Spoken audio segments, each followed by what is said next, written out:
Have you ever wondered why some days feel heavier than others, without anything visible weighing you down?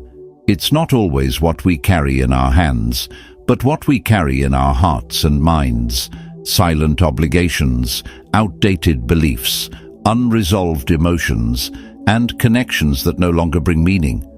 Like invisible stones in a bag, they accumulate slowly, until even the simplest step forward feels like a struggle. Stoic wisdom teaches that peace isn't found in control, but in clarity. And clarity often begins with subtraction, removing what no longer serves our purpose, even if it once did. But letting go doesn't have to be loud. There's no need for drama, declarations, or explanations. In fact, the most powerful changes are often the quietest ones, the kind done not to prove a point, but to reclaim one's path. Today, we'll explore a few of these hidden weights, subtle things that may be shaping your days more than you realize. Not through judgment, but through reflection. Not to escape life, but to return to it with less noise and more truth. This isn't about perfection, it's about space. Space to breathe, to think, to be. If any part of this feels familiar, stay with it. You might not need to add anything new to feel better. Maybe you just need to let a few things go. Let's begin. In number 1, let go of drama that isn't yours.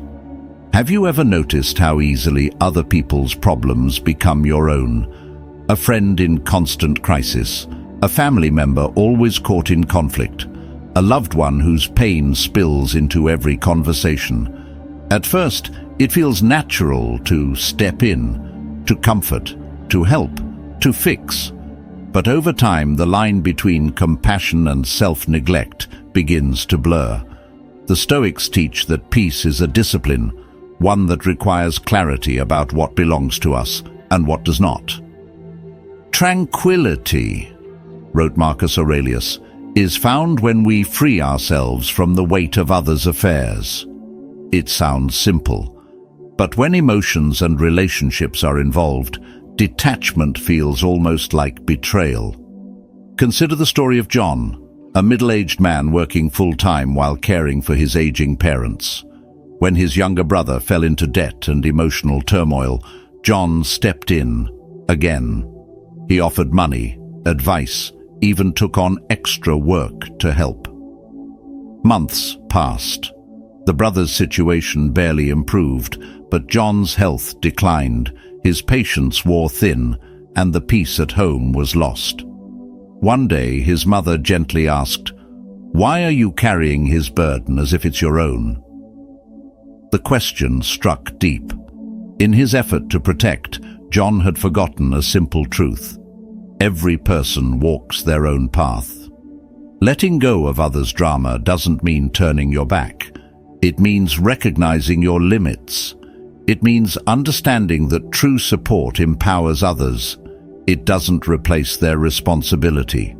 Stoicism reminds us we cannot live other people's lives. We can offer a hand, but we cannot walk the road for them. Too often, the desire to help turns into silent resentment. The energy spent managing someone else's chaos steals from the energy needed to tend to one's own life. Love becomes obligation. Empathy becomes exhaustion. And somewhere along the way we begin to forget what peace even feels like.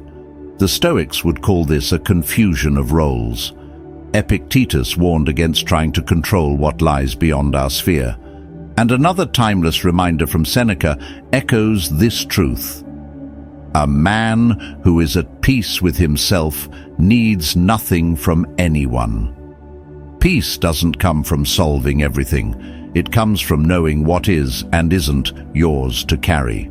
So ask yourself, where have you taken on emotional weight that was never yours? In which relationships have you replaced support with sacrifice? How many moments of stillness have been traded for chaos that doesn't belong to you? Choosing peace doesn't mean you love less. It means you love wisely. It means allowing others to learn, to stumble, and to grow, just as you have. Sometimes the kindest thing you can do for yourself and for them is to step back and trust that their path, however messy, is their own to walk. Number 2, the guilt that comes with saying no. How many times have you agreed to something you didn't truly want, just to avoid discomfort? Maybe it was a favor you didn't have the energy for, a gathering you had no desire to attend, or a responsibility that stretched you too thin. You said yes because saying no felt risky, like it might lead to disappointment, tension, or rejection. But each time you ignore your own needs to please someone else, a quiet price is paid. That price is your peace of mind. Stoic philosophy teaches that we should never place our well-being in the hands of others. Epictetus once said, "If you want to be free, don't wish for things to happen as you want, but wish for them to happen as they do." And things happen. Requests, demands, expectations. The question is whether we allow them to dictate our lives. Let's look at Jack, a retired mechanic living a quiet life in Ohio. Jack had always been the go-to guy for his family. If someone needed help moving, repairing a car, or lending money, Jack was there. One weekend, his daughter asked him to help with home renovations, despite knowing his knees had been acting up. Jack agreed, as always. But halfway through the day, he slipped and aggravated an old injury. Laid up for weeks, he finally saw the pattern. His constant yes had become a silent no to his own health. It wasn't love that made him say yes. It was fear. Fear that saying no would disappoint the people he cared about. But fear is not a foundation for peace. And love doesn't thrive on silent sacrifice. It grows through mutual respect. Saying no isn't rejection. It's honesty. It draws a line between what you can give and what you cannot. It tells others, and yourself, that your energy, time, and body are not infinite.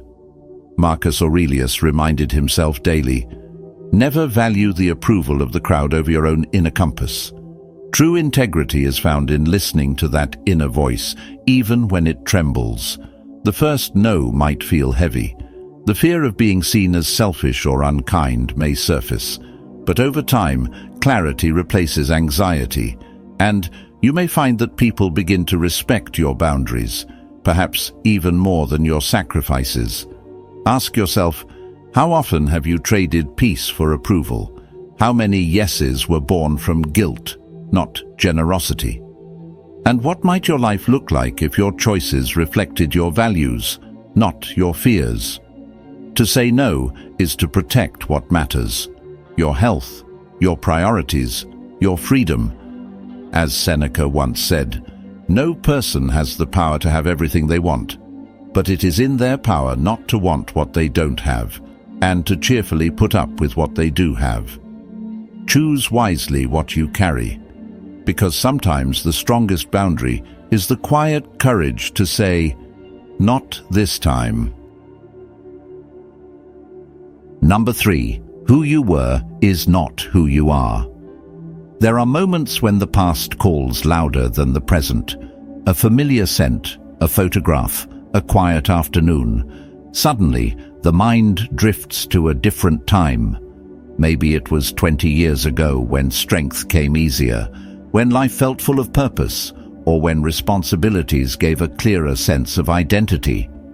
Nostalgia often arrives dressed in beauty, but behind that beauty lies a hidden trap. The Stoics remind us that the only moment we truly possess is the present.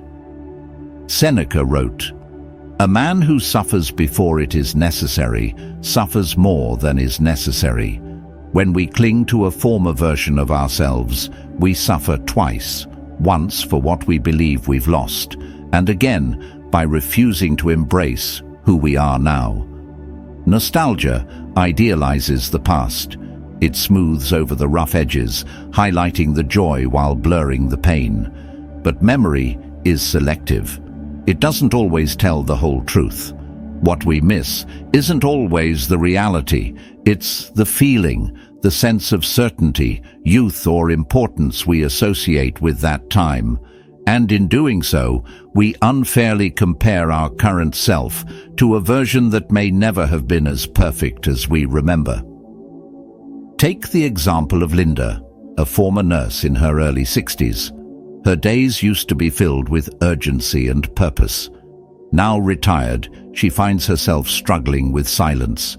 She often says, "I used to feel needed. Now I just feel invisible." But over time, Linda began to see what the present offered: freedom, reflection, and the chance to care for herself in a way she never could before. Her worth hadn't vanished. It had simply shifted. The present can feel unfamiliar because it asks us to stop performing and start being. But that's where its power lies. It's not defined by who you were, but by who you choose to become now. Epictetus taught, "It's not what happens to you, but how you respond to it that matters." The same applies to aging, to change, to time passing. What matters most is not that yesterday looked different, but that today still holds infinite potential. Nostalgia isn't the enemy. But when it becomes a lens through which we judge the present, it robs us of peace. Instead of longing for who you once were, be grateful for who you've become. With age comes depth. With quiet comes clarity. With stillness comes the chance to listen more closely, to yourself, to life, to what's possible now. Marcus Aurelius once wrote, "Confine yourself to the present." That doesn't mean forgetting the past. It means honoring it, learning from it, and then returning to the only place where life actually happens, here.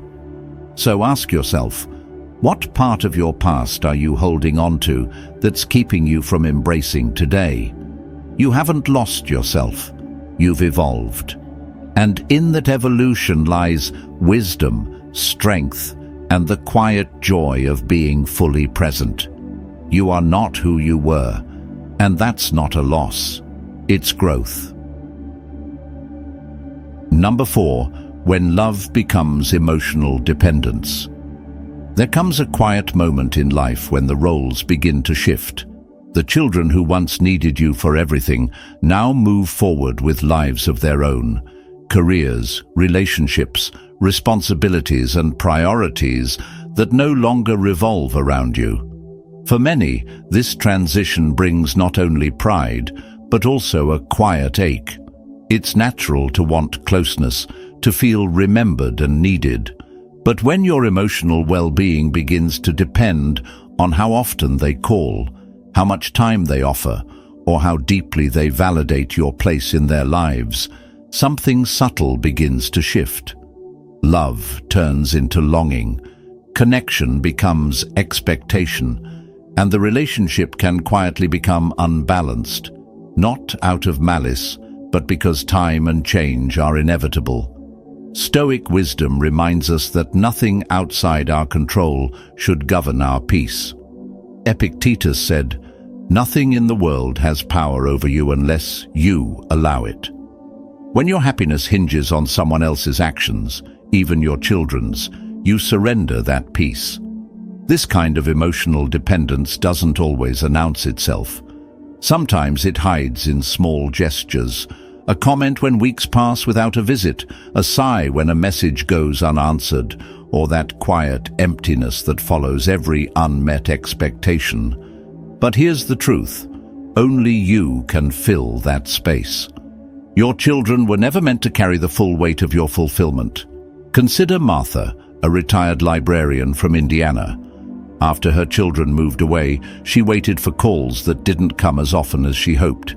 She'd say things like, "I guess you're too busy for your mother now," not out of spite, but out of quiet pain. Over time, she began volunteering at the local shelter, picked up watercolor painting, and reconnected with friends. She didn't stop loving her children, she simply stopped relying on them to complete her. To love deeply does not mean to depend entirely. You can offer support without expectation. You can be present without attachment. When you free your children from the burden of being your emotional anchor, something profound happens. The relationship becomes lighter, more honest, more enduring. As Marcus Aurelius once wrote, "The happiness of your life depends upon the quality of your thoughts." And thoughts rooted in freedom, not dependence, build relationships that breathe, where love is given freely, not traded for attention. Ask yourself, what part of your peace have you placed in your children's hands? And what might you reclaim if you began building a life beyond that expectation? This isn't about letting go of love. It's about letting go of the weight love shouldn't have to carry. By doing so, you not only nurture your own well-being, but you offer your children the greatest gift, a love that's unconditional, resilient, and free. Number 5. The things that no longer serve you. Sometimes the heaviest things we carry aren't on our backs. They sit quietly on a shelf, in a drawer, or hidden in a box we haven't opened in years. A porcelain figurine, an old sweater, a book never read. These objects may seem small, but the emotional weight attached to them can quietly shape our inner world. Stoic philosophy reminds us that freedom comes not from what we own, but from what we can let go of. Seneca wrote, "No wind is favorable for the one who doesn't know where they're going." And yet, many of us keep things that point us backward, objects tied not to present value, but to memories, loss, or guilt.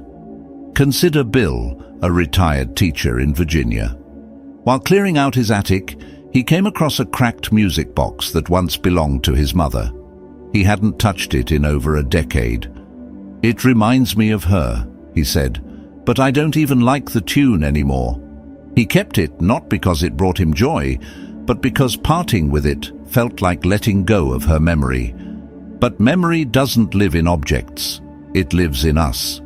Many items we hold on to are not practical, nor do they spark joy. We keep them because we fear that discarding them means discarding the person or moment they represent. But this is an illusion. You don't need to carry a thing to carry its meaning. Letting go doesn't erase the past. It clears space for the present. Emotional attachment to things often comes with a silent burden. The guilt of giving something away, the fear of forgetting, the weight of sentimentality. But when you pause and ask yourself honestly, does this still serve me, or am I afraid to let go? You begin to separate the object from the emotion, and that's where freedom begins. Letting go doesn't mean emptying your life of everything that holds meaning. It means being intentional. Keep what aligns with who you are now, not who you were. Your space should reflect your present, not become a museum of your past. Think of the mind like a room. Clutter it with too many things, and there's little room to move, to breathe, to grow.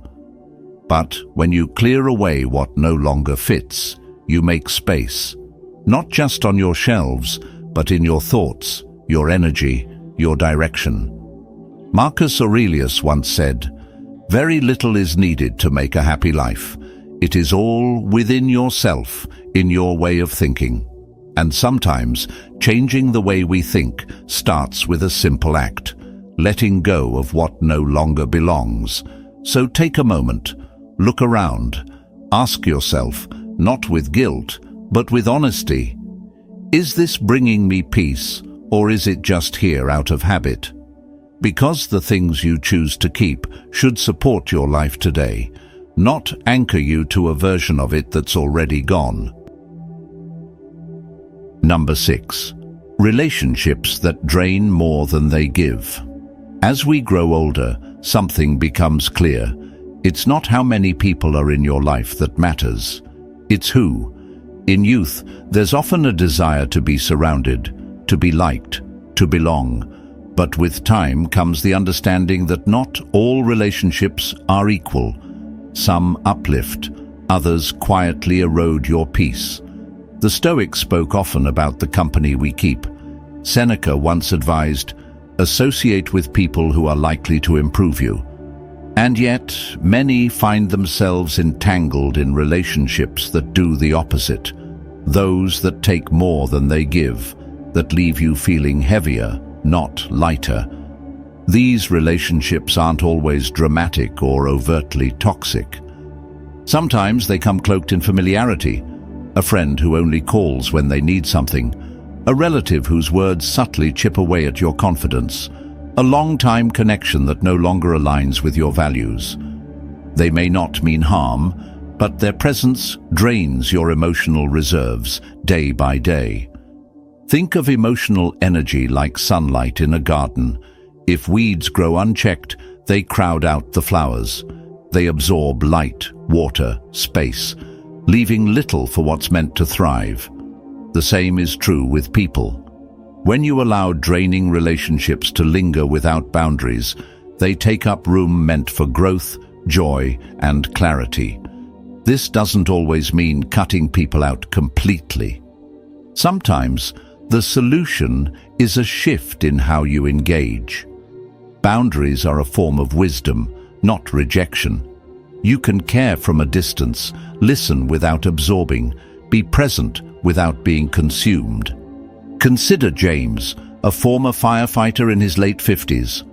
After years of being the reliable one in everyone's life, he began to notice that certain friendships revolved around solving others' problems, but never sharing in joy. He felt depleted.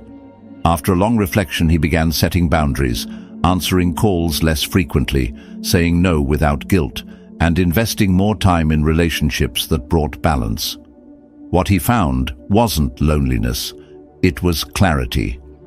Marcus Aurelius reminded himself often, "The soul becomes dyed with the color of its thoughts," and those thoughts are shaped in part by the people around us.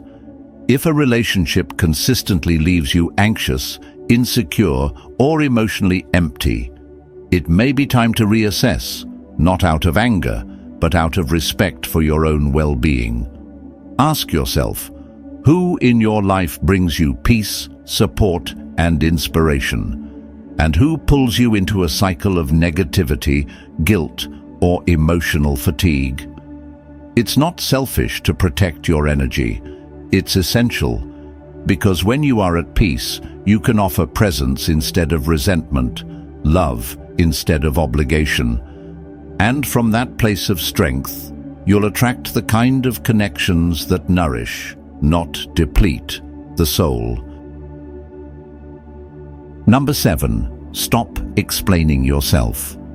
One of the heaviest yet quietest burdens many carry is the constant need to justify themselves, to explain choices, defend preferences, or seek validation for simply living according to their own rhythm. Whether it's deciding to stay in rather than attend a gathering, spending money on something joyful instead of something practical, or choosing rest over obligation, there's often a lingering pressure to offer a reason just to be accepted. But where does this come from? Often it's born from a desire to be understood, to avoid conflict, or to maintain harmony. Yet when this habit takes root, it begins to erode something essential: your autonomy.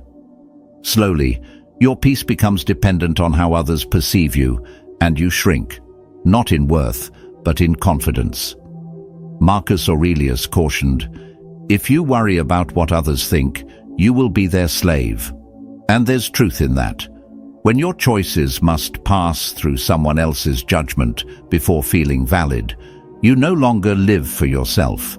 You don't need to explain why you value solitude, why you walk away from relationships that no longer feel healthy, why you choose peace over pleasing. Others may form opinions, but they don't walk in your shoes, feel your emotions, or carry your daily weight. And more often than not, Trying to justify yourself doesn't bring deeper understanding. It just drains energy and reinforces the illusion that their approval is necessary for your freedom. Consider Emily, a woman in her 50s who decided to enroll in a dance class. Friends questioned it. "Isn't that for younger people?" But she smiled and said, "It's for anyone who loves to move." That's all the explanation she gave, and all she needed. Her joy didn't require a defense.